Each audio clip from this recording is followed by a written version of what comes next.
الحمد لله رب العالمين والصلاة والسلام على سيد المرسلين أما بعد فأعوذ بالله من الشيطان الرجيم بسم الله الرحمن الرحيم الصلاة والسلام عليك يا رسول الله وعلى آلك وأصحابك يا حبيب الله الصلاة والسلام عليك يا نبي الله وعلى آلك وأصحابك يا نور الله. أعزائي المشاهدين، أهلا ومرحبا بكم بسلسلة المتواصلة معكم سلسلة المتجر الرابح في ثواب العمل الصالح، يعني الأعمال التي توصلنا إلى الجنة، أي أن تدخلك الجنة. كنا نسمع في السلسلة الماضية عن الوضوء، عن الآذان، عن ثواب الوضوء، عن ثواب الآذان. اليوم إن شاء الله تبارك وتعالى نسمع عن ثواب العمل على الكتاب والسنة والتمسك بهما. وكما معلوم لديكم، أولا نسمع فضل الصلاة والسلام على رسوله الكريم عليه أفضل الصلاة والتسليم. عن أبي الدرداء رضي الله تعالى عنه قال: قال رسول الله صلى الله عليه وآله وسلم: أكثروا من الصلاة علي يوم الجمعة فإنه مشهود تشهده الملائكة، وإن أحدا لن يصلي علي إلا عرضت علي صلاته حتى يفرغ منها. قال: قلت: وبعد الموت؟ قال: إن الله حرم على الأرض أن تأكل أجساد الأنبياء. رواه ابن ماجه. صلوا على الحبيب صلى الله تعالى على محمد وعلى آله وصحبه وبارك وسلم. أعزائي المشاهدين، بالأسف الشديد كثير من المسلمين يقرؤون القرآن ولكن لا يعملون بها، أي بآيات القرآن. وأيضا كثير منا يعرفون ويعلمون هذا العمل من سنة النبي الكريم صلى الله تعالى عليه وآله وسلم، ولكن التطبيق بها لا يوجد، العمل بها لا يوجد. هذا بالأسف الشديد. ننوي إن شاء الله عز وجل نسمع فضل العمل على الكتاب والسنة والتمسك بهما، وإن شاء الله عز وجل نعمل بها. قال الله تعالى في القرآن المجيد بعد أعوذ بالله من الشيطان الرجيم: قل إن كنتم تحبون الله فاتبعوني يحببكم الله ويغفر لكم ذنوبكم. وقال تعالى: من يطع الرسول فقد أطاع الله. أعزائي المشاهدين، والآيات في هذا الباب كثيرة جدا. تعالوا بنا نتقدم إلى أحاديث رسول الله صلى الله عليه وآله وسلم. وعن أبي سعيد الخدري رضي الله تعالى عنه قال: قال رسول الله صلى الله عليه وآله وسلم. معنى الحديث: من أكل طيبا وعمل في سنة دخل الجنة، أو كما قال رسول الله صلى الله عليه وآله وسلم. قالوا: يا رسول الله صلى الله عليه وسلم، إن هذا في أمتك كثير. قال: سيكون في قوم بعدي. رواه ابن أبي الدنيا. وعن أبي شريح الخزاعي رضي الله تعالى عنه قال: خرج علينا رسول الله صلى الله عليه وآله وسلم فقال: أليس تشهدون أن لا إله إلا الله وأني رسول الله؟ قالوا: بلى.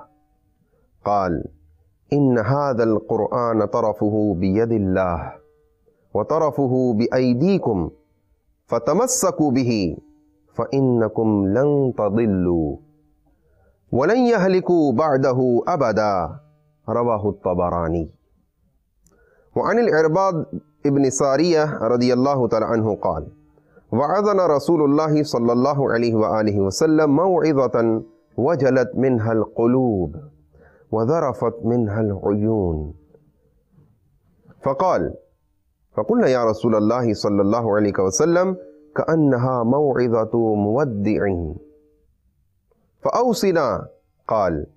فقال أوصيكم بتقوى الله والسمع والطاعة وإن تأمر عليكم عبد وإنه من يعش منكم فسيرى اختلافا كثيرا فعليكم بسنتي وسنة الخلفاء الراشدين المهديين أي من بعدي عدوا عليها بالنواجذ وإياكم ومحدثات الأمور فإن كل بدعة ضلالة رواه أبو داود والترمذي.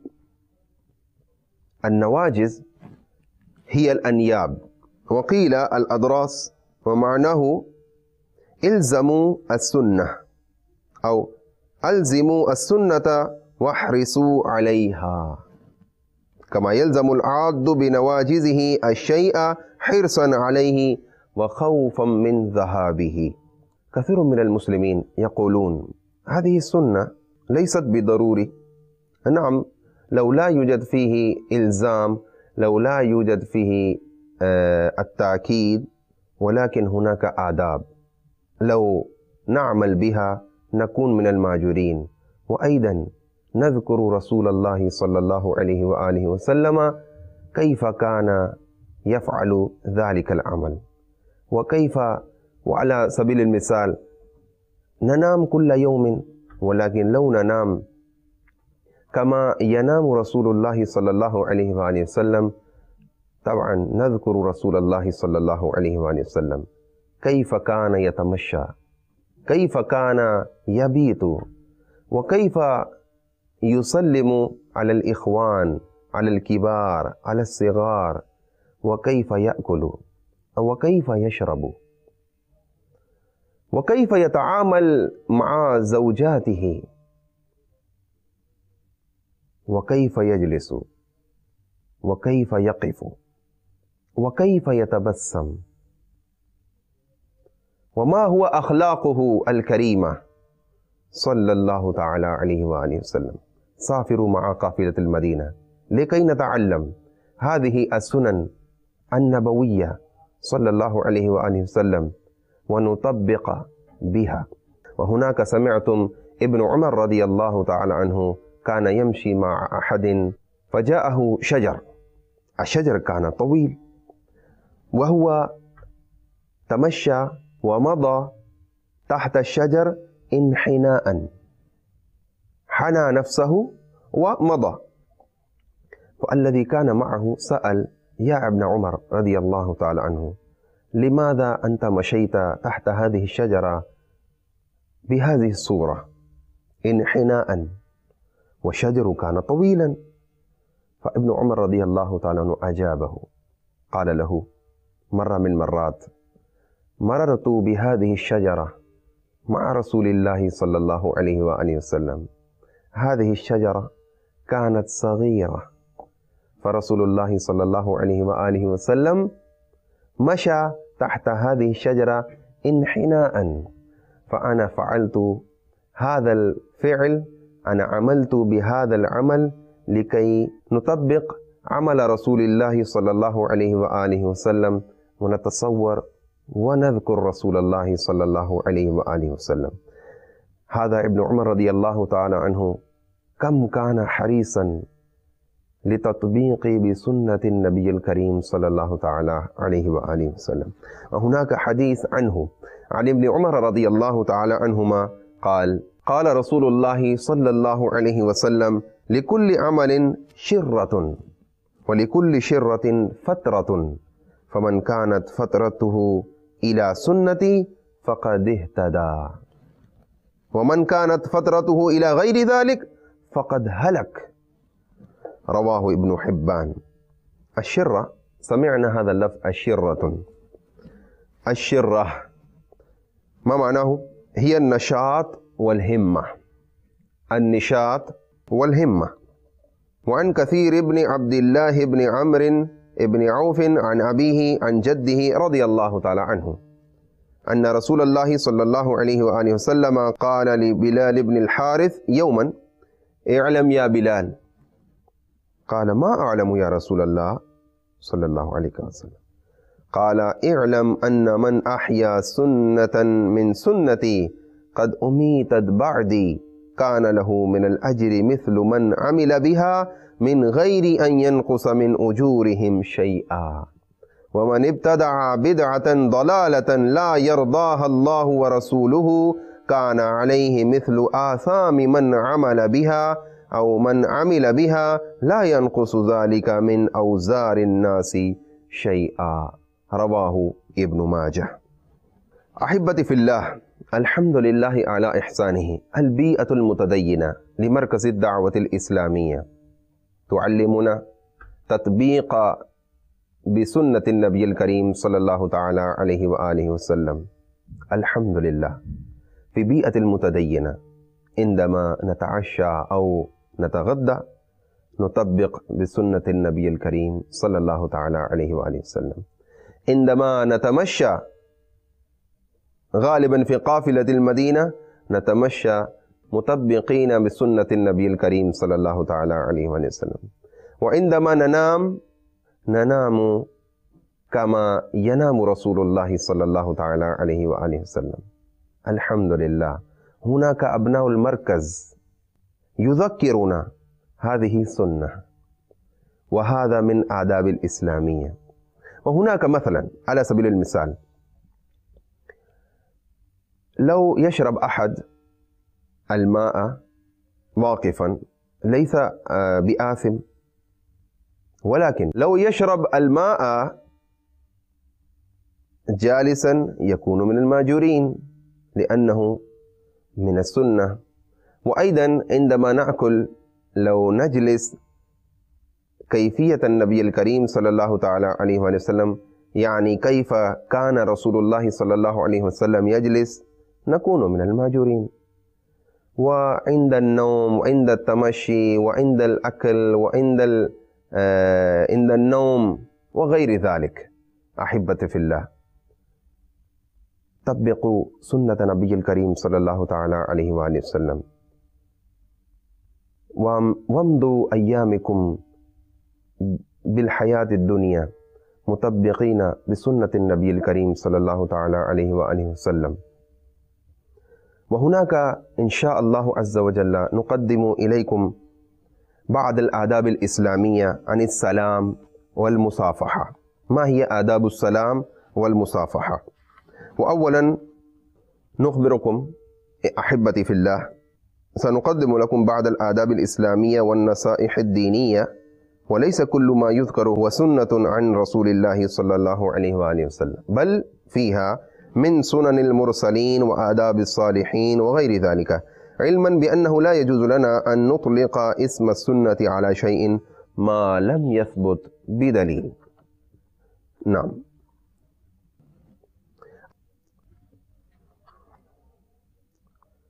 آداب السلام. السلام سنة عند اللقاء مع المسلمين.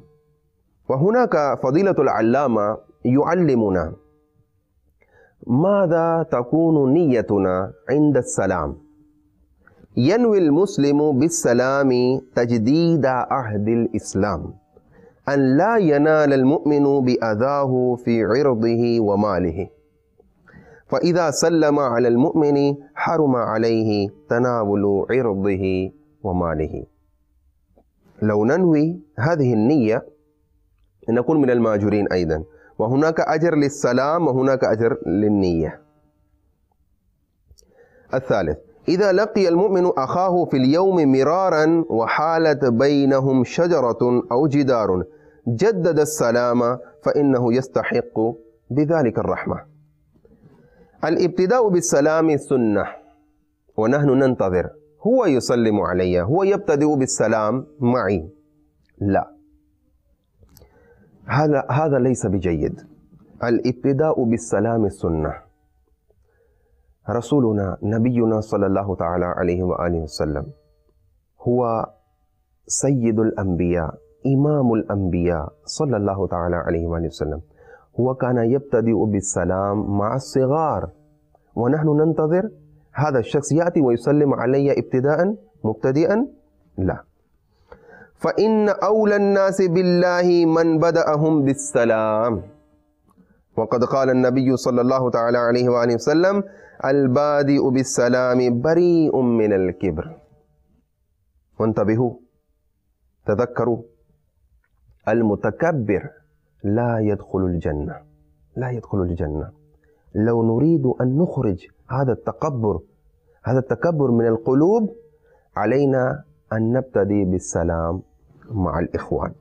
وسبحان الله، المبتدئ بالسلام كم يحصل على الأجر؟ المبتدئ بالسلام ينال 90 رحمة، والمجيب 10 رحمات.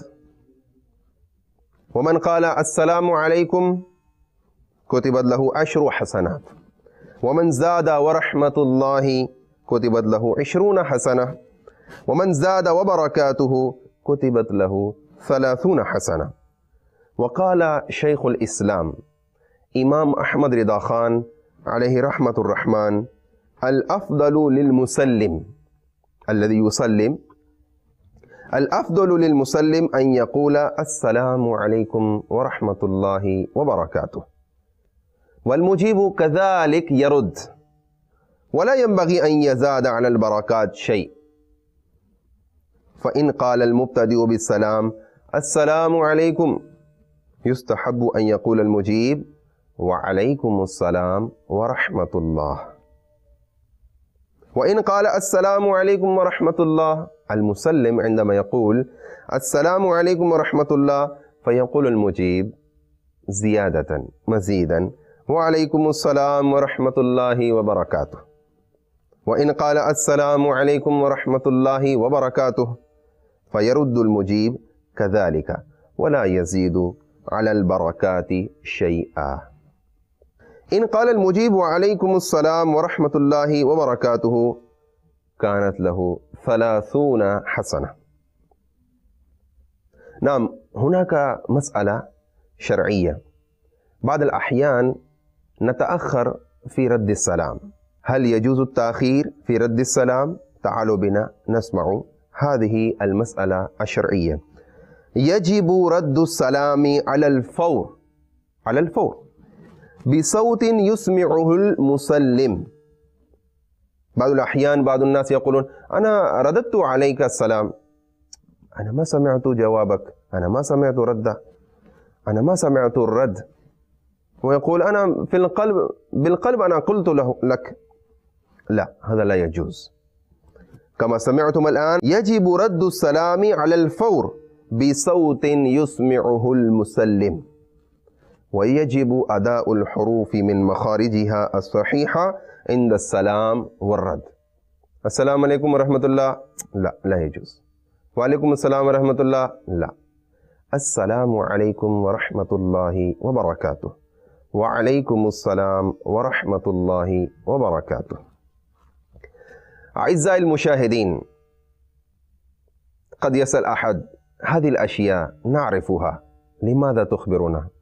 أخي المسلم، نحن نذكركم أن نطبق بسنة النبي الكريم صلى الله تعالى عليه وسلم. نعم، كثير من المسلمين يعرف هذه الأشياء، ولكن التطبيق بها لا يوجد، العمل بها لا يوجد. نذكركم أن تسلموا على المسلمين بهذه الطريقة. تعالوا بنا نقدم إليكم بعض الآداب عن المصافحة. عن المصافحة، المصافحة كيف يكون؟ نحن كيف نصافح بيد واحدة؟ هل هذه سنة أو من الآداب؟ تعالوا بنا نسمع. المصافحة بكلتا يديه سنة عند كل لقاء مع المسلمين، وينبغي أن يسلم ويصافح عند الانصراف أيضا. وقال رسول الله صلى الله عليه وآله وسلم إن المسلمين إذا التقيا فتصافحا وتساءلا كيف حالكم وكيف أحوالكم كيف أخباركم. إن المسلمين إذا التقيا فتصافحا وتساءلا أنزل الله بينهما 100 رحمة 99 لأبشهما وأطلقهما وأبرهما وأحسنهما مساءلة بأخيه. أعزائي المشاهدين، نبخل في التبسم. هل هناك يحتاج فلوس أو فاتورة؟ لا. لماذا لا نتبسم؟ كم كان يتبسم رسول الله صلى الله تعالى عليه وآله وسلم؟ سبحان الله. عندما نصافح أحد نسلم عليه السلام عليكم ورحمة الله وبركاته وبكلتا يدين إن شاء الله تعالى. إليكم الأدب الثاني. ما من عبدين متحابين في الله يستقبل أحدهما صاحبه فيتصافحان ويصليان على النبي صلى الله عليه وسلم لم يتفرقا حتى تغفر ذنوبهما ما تقدم منها وما تأخر. العمل خفيف على اللسان وعلى اليدين، ولكن هذا العمل يدخلنا الجنة، وهذا العمل أيضا يكفر سيئاتنا. يستحب عند المصافحة أن يقول يغفر الله لنا ولكم بعد الصلاة على النبي صلى الله تعالى عليه وآله وسلم. السلام عليكم ورحمة الله وبركاته، صلى الله على سيدنا محمد، يغفر الله لنا ولكم. كم استغرق فيه وقت؟ أقل من 10 ثواني.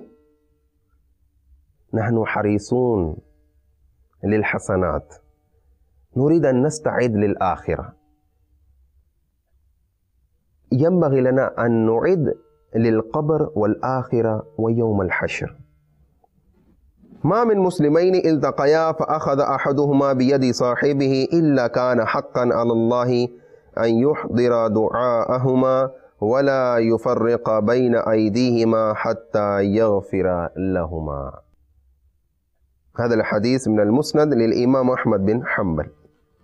سبحان الله. المصافحة. المصافحة تذهب الحقد والشحناء، فهي تزيد الألفة والمحبة. وقال رسول الله صلى الله عليه وآله وسلم: أيما مسلم يصافح أخاه ليس في صدر واحد منهما على أخيه حنة لم تفرق أيديهما أو لم تفرق أيديهما حتى يغفر الله عز وجل لهما ما مضى من ذنوبهما.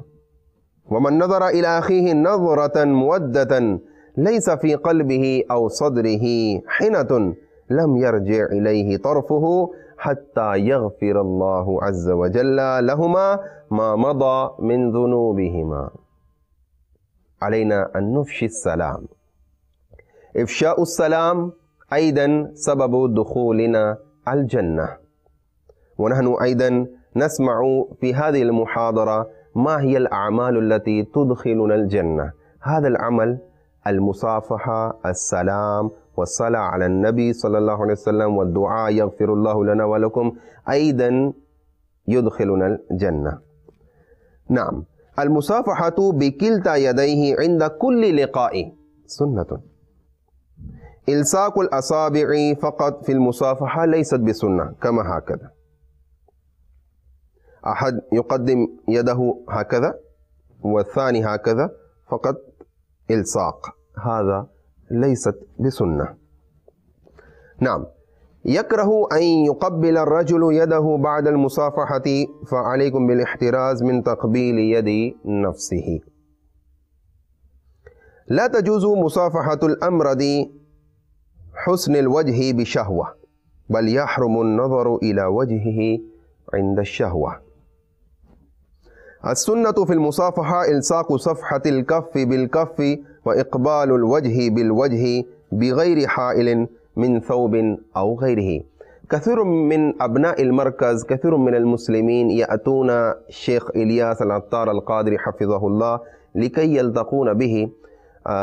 في أيديهم الشيخ أبو بلال محمد إلياس العطار القادري حفظه الله تعالى يعلمهم، يخبرهم قبل ما يبدأ اللقاء: لا يكون في أيديكم أي شيء من الرداء أو من الساعة أو من الورقة أو شيء، لأنه ليست بسنة. فعلينا أن نحترز عن هذه الأشياء. صلوا على الحبيب صلى الله تعالى على محمد وعلى آله وصحبه وبارك وسلم. أعزائي المشاهدين، لو أردتم زيادة العلم بسنن المرسلين وآداب الصالحين فاحصلوا على الكتيبة المسماة بالسنن والآداب أو الأزهار من روضة الأبرار من المكتبة المدينة لمركز الدعوة الإسلامية. والتزموا بالسفر في سبيل الله مع قوافل الدعاة إلى الله تعالى لتعليم السنن النبوية. نعم، كما أخبرناكم لو تسافرون مع قافلة المدينة للدعاة إلى الله تعالى لمركز الدعوة الإسلامية تتعلمون كثيرا من السنن النبوية صلى الله تعالى عليه وآله وسلم على قدر الاستطاعة. لو عندكم وقت ليوم واحد سافروا إن شاء الله عز وجل. في السفر تحصلون على علم كثير. نسأل الله تعالى أن يجعلنا من الذين يستمعون القول ويتبعون أحسنه. سبحانك اللهم وبحمدك لا إله إلا أنت أستغفرك وأتوب إليك. سبحانك اللهم وبحمدك لا إله إلا أنت أستغفرك وأتوب إليك. سبحانك اللهم وبحمدك لا إله إلا أنت أستغفرك وأتوب إليك. جزاكم الله خيرا.